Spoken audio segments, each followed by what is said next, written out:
everybody, this is Tofail Hoque and welcome back to my YouTube channel and again I'm back with another topic. আজকের এই spoken English ক্লাসে আমি তোমাদের সঙ্গে share করতে চলেছি বেশ কিছু ইংরেজি গুরুত্বপূর্ণ শব্দ, যে শব্দগুলি আমরা প্রতিদিন আমাদের ডে টু ডে লাইফে ব্যবহার করে থাকি। আর এই শব্দগুলি তোমাদের ইংলিশ ভোকাবুলারিকে গ্রো করতে, এক্সপ্যান্ড করতে ব্যাপকভাবে সাহায্য করবে। সো ভিডিওটিকে শেষ পর্যন্ত দেখতে থাকুন এবং আর দেরি না করে ভিডিওটিকে শুরু করা যাক। So stay connected with me to the end and let's get started. Okay, তো আমরা প্রথম শব্দটাকে আগে দেখে নিই। প্রথমে কি রয়েছে? কর্মঠ। কর্মঠ আমরা কাদেরকে বলবো? যখন কোন একজন তার নিজের কাছে বেশি ব্যস্ত থাকে, বেশি মনোযোগ দিয়ে করে, তাদেরকে আমরা বাংলায় বলে থাকি কর্মঠ। ওকে, তো এটা আমরা ইংলিশ ওয়ার্ড দেবো অ্যাক্টিভ। ওকে,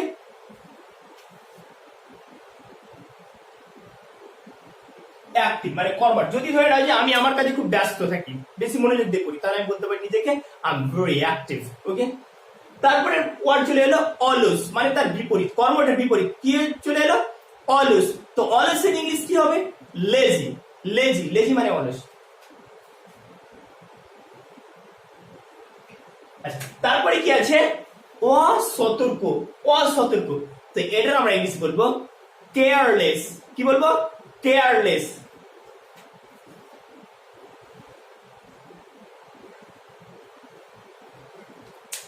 তারপরে কি আছে? তারপরে রয়েছে সতর্ক, মানে অসতর্কের বিপরীত শব্দ কি হলো? সতর্ক। তাহলে এটাকে আমরা ইংলিশে বলবো কেয়ারফুল। কি বলবো? কেয়ারফুল। ঠিক আছে,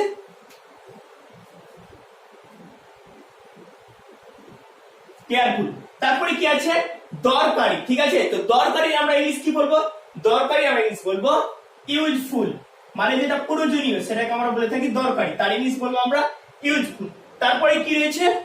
অদরকারি, মানে দরকারের বিপরীত যেটা অপ্রয়োজনীয়, সেটাকে আমরা ইংলিশে বলবো ইউজলেস। ইউজলেস মানে অদরকারি বা অপ্রয়োজনীয়। ওকে,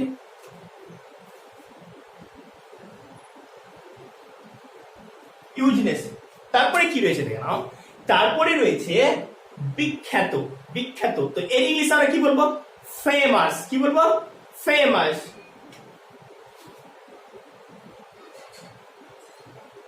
ফেমাস মানে কি? বিখ্যাত।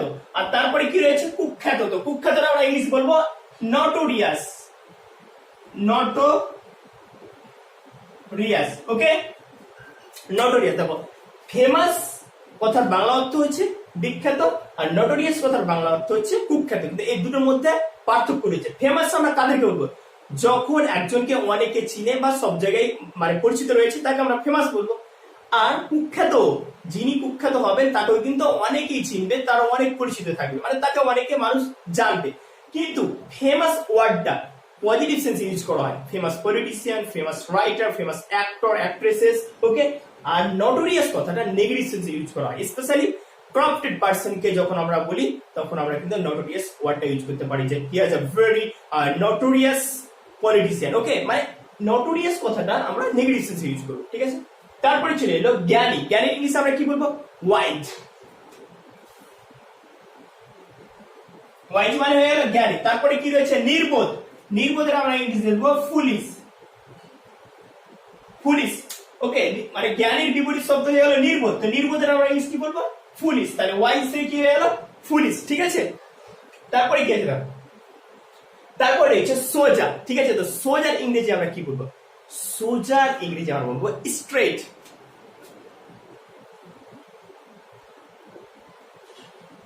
স্ট্রেট মানে কি হয়ে গেল?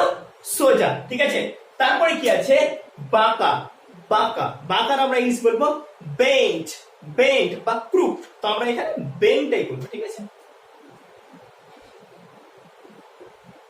তারপরে চলে এলো পবিত্র।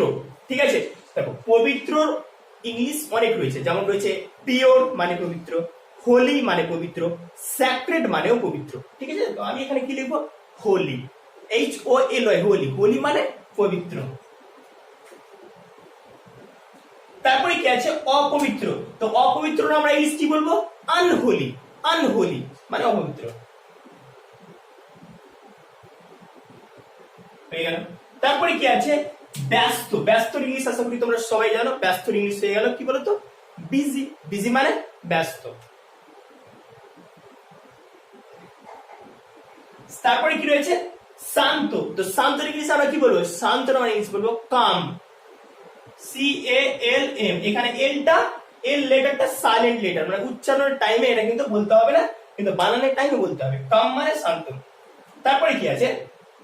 লাজুক, তো আমরা লাজুকের ইংলিশ কি বলবো? সাই। মানে লাজুক আমরা কাদেরকে বলবো? যে কথা বলতে বেশি ইন্টারেস্টেড না, কারোর সাথে কনভারসেশন তৈরি করতে মানে অপছন্দ করে, তাদেরকে আমরা কি বলে থাকি? লাজুক। তো এটা ইংলিশ বলবো সাই। ওকে, সাই মানে লাজুক। এবার ছিল বাচাল। বাচাল আমরা কাদেরকে বলবো? যিনি অথবা যে কথা বলতে বেশি পটু, মানে কথা বলতে ভালোবাসে, লোকের সঙ্গে মিশতে ভালোবাসে, তাকে আমরা বলে থাকি বাংলা ভাষায় বাচাল, যেটা ইংলিশ হয়ে গেল টকেটিভ। টকেটিভ মানে লোকজনের সাথে কথা বলতে ভালোবাসে অ্যাকচুয়ালি, যে ঠিক আছে, টকেটিভ।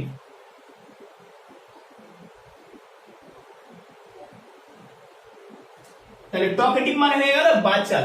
মানে সাই মানে লাজুক, যে কথা বলতে ইন্টারেস্টেড নয়, আর টকেটিভ মানে কি? যে কথা বলতে ইন্টারেস্টেড বেশি, ঠিক আছে, তাকে আমরা টকেটিভ বলবো, বা বাংলা ভাষায় বলে থাকি বাচাল।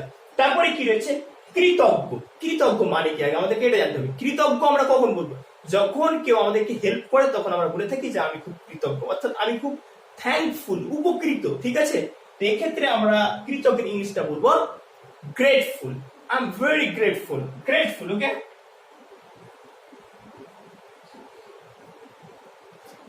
এবার অকৃতজ্ঞ মানে গ্রেটফুলের বিপরীত শব্দ, তো এটাকে আমরা বলে দেবো আনগ্রেটফুল।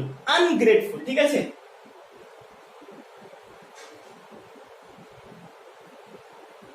হয়ে গেল। তাহলে কৃতজ্ঞ গ্রেটফুল, অকৃতজ্ঞ আনগ্রেটফুল, ঠিক আছে।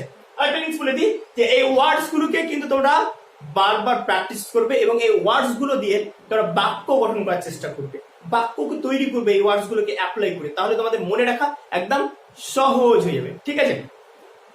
তারপরে কি আছে দেখো, শিক্ষিত। কি রয়েছে? শিক্ষিত। তো এটা আমরা ইংলিশ বলবো কি? এডুকেটেড। কি বলবো? এডুকেটেড।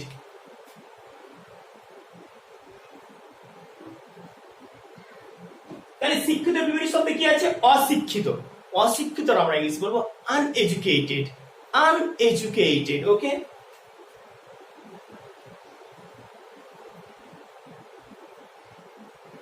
হয়ে গেল। তারপরে কি রয়েছে?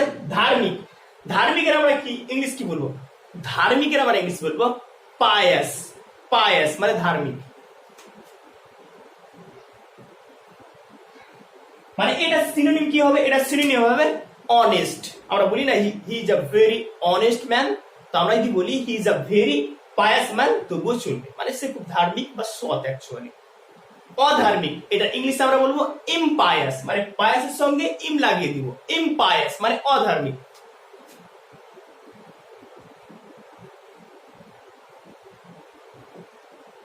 তাহলে এবার ইমপায়াসের সিনোনিম কি হবে? ডিসঅনেস্ট। ওকে, উজ্জ্বল। উজ্জ্বলের আমরা ইংলিশ কি বলবো? উজ্জ্বলের ইংলিশ হচ্ছে ব্রাইট। ব্রাইট। ব্রাইট মানে হয়ে গেল উজ্জ্বল। এবার অনুজ্জ্বল মানে ব্রাইটের মানে উজ্জ্বলের বিপরীত শব্দ, তো অনুজ্জ্বলের ইংলিশ কি বলবো? অনুজ্জ্বলের ইংলিশ বলবো গ্লুমি। গ্লুমি, ঠিক আছে।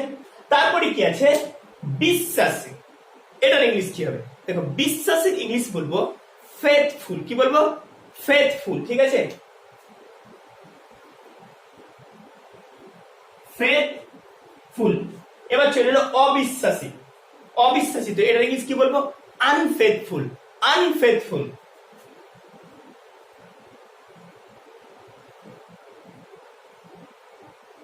আনফেথফুল। তারপরে কি হচ্ছে? বিভক্ত। বিভক্তের ইংলিশ কি বলবো? ডিভাইডেড। ডিভাইডেড, বিভক্ত মানে ভাগ করা, যেটা ডিভাইডেড করে দেওয়া, ঠিক আছে। ডিভাইডেড। আর অবিভক্ত এটার ইংলিশে আমরা কি বলবো? আনডিভাইডেড। আনডিভাইডেড। আনডিভাইডেড। ওকে, তো হয়ে গেল। তাহলে বিভক্ত, ডিভাইডেড, অবিভক্ত, আনডিভাইডেড। ওকে, সো আজকে এই ওয়ার্ডস গুলি থাক। ওকে, সো এই ওয়ার্ডস গুলি কিন্তু তোমরা বারবার প্র্যাকটিস করবে, এবং এই ওয়ার্ডস গুলি দিয়ে তোমরা সেন্টেন্স তৈরি করার চেষ্টা করবে, তাহলে মনে রাখা একদম সহজ হবে। And thanks for watching this video. ভিডিওটি যদি ভালো লাগে তো অবশ্যই লাইক করবেন এবং কমেন্ট করে জানাও যে ভিডিওটি কেমন হয়েছে, এবং বাংলা থেকে ইংলিশ শেখার জন্য আমার এই চ্যানেলটিকে অবশ্যই সাবস্ক্রাইব করুন। Thank you.